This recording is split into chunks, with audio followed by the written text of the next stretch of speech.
Hi, my name is Leia. I went to MUSE Clinic to get a skincare treatment. So as soon as you go upstairs, you have these lockers, so I put all my belongings in one of them. Then you can see there's a room to get ready and washed up. And you have these 3 sections there to wash your face right before your treatment. And you can see the big bracelet on my wrist. That's the bracelet linked to the locker, so you have to keep it on for the whole treatment time. And it's important to come with a bare face, so no makeup or skincare, and then you can wash your face. They have all the cleansers and products you need around this sink. Then I pat dry and I'm ready to begin the treatment. So I don't remember exactly the treatment that I bought, but I remember it was a special deal for Christmas.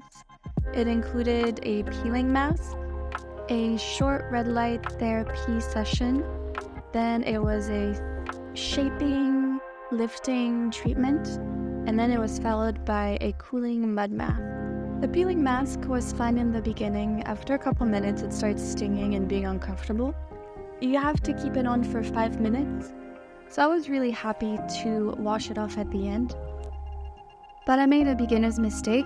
I splashed water on my face and that led to product getting into my eyes, which burned quite a bit. So I spent a pretty long minute just washing my eyeballs in the sink.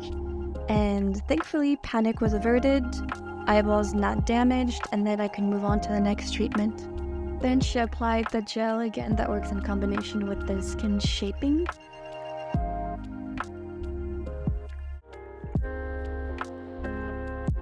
So my jaw is really tense in general, so when she started applying the pressure and doing the movements of the treatment, it felt really relaxing, kind of like a massage.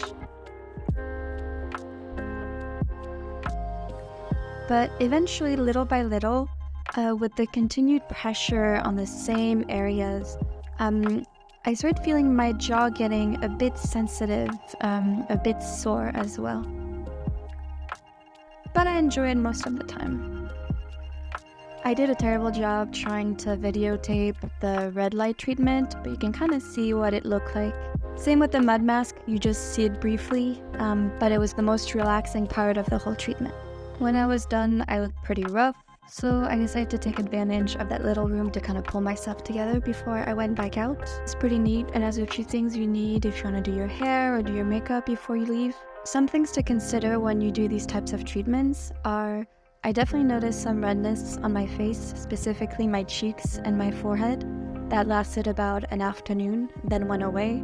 Also, you don't want to plan any big events the next day because your skin goes through a purging phase, so you might end up with a couple breakouts. I started feeling my jaw getting pretty sore, so if you want to do the shaping lifting treatment, be aware that you might feel a bit sore for a few days afterwards.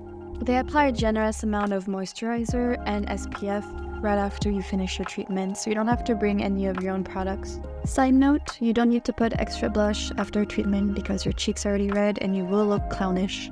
Getting skincare treatments in Korea and going to spas are some of my favorite things to do, so I highly recommend just trying out any kind of treatment while you're visiting. And I hope this video was helpful and see you next time.